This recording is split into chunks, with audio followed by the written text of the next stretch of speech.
Supuestamente estamos viviendo el Día de la Liberación Nacional de Estados Unidos, en palabras de su presidente Donald Trump. El día de la anunciada revolución arancelaria con la que pretende impulsar la economía estadounidense. Un plan que intenta potenciar la industria que produce en territorio nacional en Estados Unidos, haciéndola más competitiva en el mercado interior. Para el análisis contamos a continuación con Sergio Campo Díaz. Él es profesor adjunto de Economía en la Universidad de Western Ontario, en Canadá.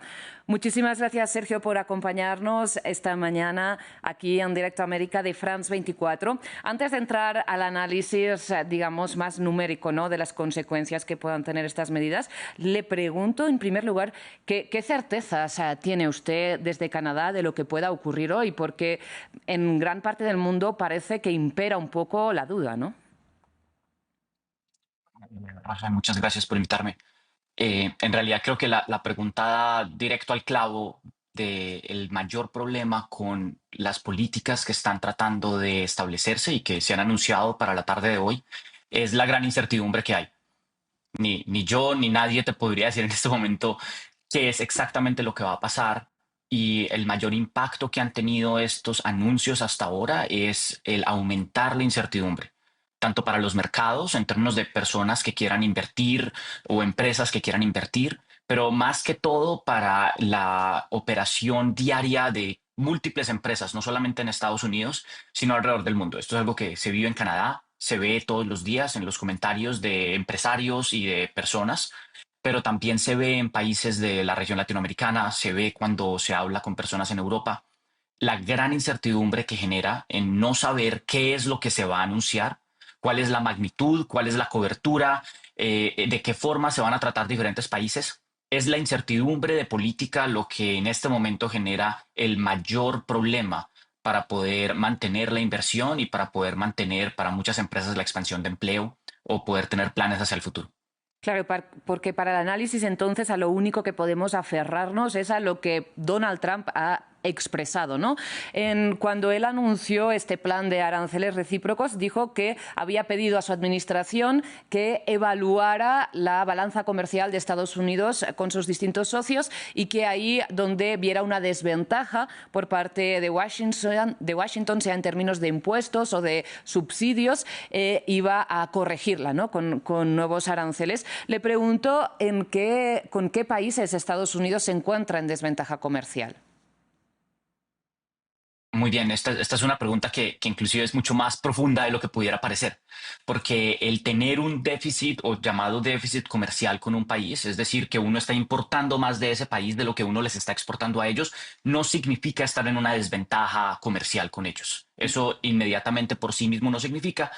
Un gran ejemplo es que muchos de las importaciones que recibe Estados Unidos son importaciones de bienes intermedios de producción, partes de productos más grandes con mayor valor agregado que genera Estados Unidos. Entonces, importar muchos de estos productos que son importantes para que Estados Unidos pueda producir los productos de mayor valor que después pueden vender a sus consumidores, no significa que estén en una desventaja comercial. Claro. Significa que hay otros países que al producir estos bienes intermedios de menor valor agregado, le permiten a empresas en Norteamérica, más que todo en Estados Unidos, producir los bienes de alto valor agregado que los estadounidenses compran. Como los estadounidenses los están comprando, estos bienes no están siendo reexportados a otros países. Entonces, lo que pareciera un desbalance comercial, están importando más de unos países de lo que están exportando ellos, no necesariamente es una desventaja para Estados Unidos, es inclusive una ventaja para las empresas norteamericanas que están pudiendo producir bienes de alto valor agregado para sus propios consumidores. Y Sergio, Otro ejemplo en el podríamos... que tener un desbalance comercial, una cosa, porque Sí. es importante saber, es que hay muchos bienes que Estados Unidos no puede producir por sí mismo. Entonces esto no es un problema. Pero perdón, te interrumpí un No, momento. le quería pedir si podríamos poner algunos ejemplos concretos de este tipo de productos a los que usted se refiere. Claro, yo creo que hay un ejemplo que el mismo Trump ha resaltado muchas veces, y es el ejemplo de las autopartes. El mercado de producción de automóviles es un mercado bastante importante, es bastante importante para Trump políticamente, pero es bastante importante en muchos países por el valor agregado que genera producir vehículos en la cadena productiva de cualquier país. Y este es un excelente ejemplo porque la mayor parte de los vehículos producidos en Estados Unidos es difícil pensar en ellos como productos únicamente estadounidenses. Lo que hay hoy en día es una cadena de ensamblaje de productos norteamericanos.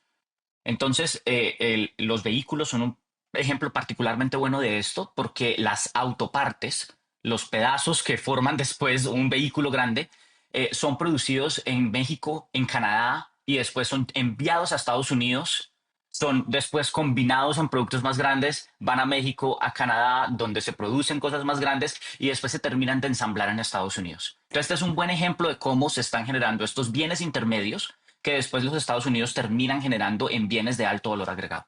Y podríamos hablar de qué otros productos en los que Estados Unidos tendría dificultad en autoabastecerse en el corto plazo. Productos o bienes de servicio que podrían verse encarecidos o incluso en los que podría haber una escasez de entrar en vigor estos aranceles tal y como ahora mismo los imaginamos. Claro, entonces estos aranceles están en este momento generando un problema muy grande porque lo que se espera es que sean aranceles bastante amplios, que afecten la mayor parte de los países a tasas bastante altas a través de todos los países. Eso lo que hace es que dificulta que cualquier tipo de insumo que viniera importado de un país pueda ser fácilmente obtenido ahora de otro país porque todos los países van a ser afectados por este tipo de políticas. Entonces tú me preguntas por algunos ejemplos Mm. y te daré dos. Hay un ejemplo que es bastante claro y es, se han anunciado, a pesar de que no se sabe con certeza si van a ocurrir o no, altos impuestos para tipos de licores importados de otros países, más que todo vinos. Y el vino es un buen ejemplo de un bien que es difícil de generar con la misma calidad en un lugar que la que se genera en otro. Y entonces un vino francés o un vino español o un vino italiano, pues no puede ser generado de la misma forma en Estados Unidos por obvias razones. Un ejemplo que yo creo que tiene mucho más efecto real. El vino de pronto es más visible para el Sí. consumidor final, pero el ejemplo que tiene más efecto es de hecho lo que está en este momento en pantalla. Eh, el mercado de metales, Ujú. acero, aluminio, que son usados a través de toda la cadena de ensamblaje de diversos productos de manufactura. Son mercados que al imponer aranceles sobre ellos, protegen trabajos, protegen empleos en Estados Unidos, en, en los productores de Ujú. acero y de aluminio. Pero hay muchos más trabajos que están expuestos al acero, al aluminio, porque los usan como insumos. Claro. Las autopartes que hablaba ahora son un gran ejemplo. Al imponer aranceles en aluminio y en acero, se protegen empleos en los productores de aluminio y acero, pero se destruyen empleos en las empresas que utilizan el aluminio y el acero como bienes intermedios. Cuando Trump impuso aranceles en su primer mandato sobre el acero y el aluminio, los estudios de economistas sobre estos aranceles encuentran que por cada trabajo que se generó en la industria del acero y el aluminio, se destruyeron 75 trabajos en manufacturas que utilizan estos metales como insumo. Entonces, ese es como el ejemplo en el cual al imponer este tipo de aranceles sobre insumos que se están usando en otras industrias, antes de protegerlas, se están destruyendo empleos.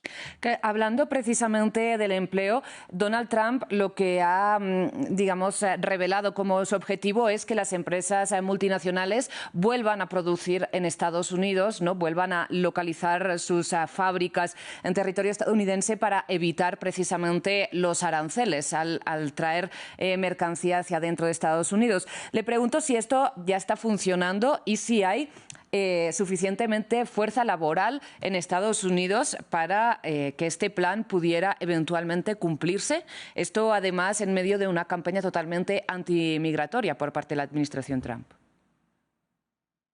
Sí, es un buen punto. Y tienes razón, esto es la principal motivación que ha sido expresada por la administración Trump. Eh, Hay razones para pensar que si esto fuera a ocurrir, ocurriría en un plazo de años y no de meses. No es algo que veríamos ahora. Ujú. Es verdad que hay empresas como Hyundai que han hecho anuncios sobre expansiones en ciertas plantas que tienen ya en Estados Unidos. Y hay anuncios de otras empresas que ahora pues promueven Sí. inversiones para comenzar plantas en Estados Unidos. hay que entender que estas plantas de producción toman años en ser construidas. Claro. Entonces, ninguno de estos anuncios se transfiere en empleos en el corto plazo.